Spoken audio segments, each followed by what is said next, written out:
Actually, we all have the potential to develop post-traumatic stress disorder. You know, it's one of the 2 psychiatric diagnoses that is based on something having happened to you. The other one is postnatal depression, which obviously you can't get unless you've had a pregnancy. So in order to get PTSD, you have to have been involved in something which is considered sort of threatening to your life or a threat to somebody else's life, or it's involved exposure to sort of death or serious injury. So it's about really unpleasant, horrible experiences. And key in that is the perception that you think you might die, even if it turns out that the risk wasn't as bad as you thought it was. If that's in there, that there was a perception of life being in danger, then that's when there's a potential to develop PTSD.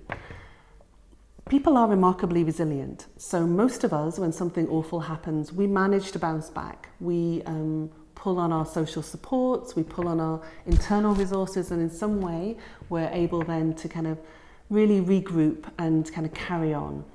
But any of us really, depending on the experience or what's happening at our lives at the time, might mean that it's really not possible to bounce back. So there are some experiences that are likely to cause a post-traumatic stress reaction in anyone, and there are some times when any of us might be more vulnerable. But broadly speaking, any of us could develop that reaction if the kind of combination of what we have to deal with and the resources available to help us deal aren't in place.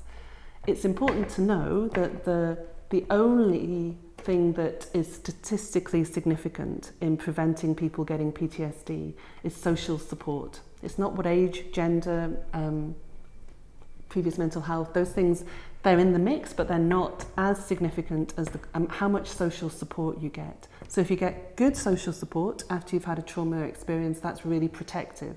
If you have poor social support, if for some reason you're blamed or seem to be at fault in some way, or you're just generally quite isolated, then that increases the risk of becoming unwell.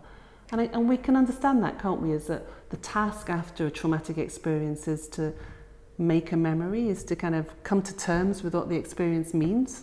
And however private or self-contained we are, all human beings, you know, kind of function in kind of social relationships. And that's where we're most likely to have the opportunity to talk about it and to think about it and to get our head around what it means.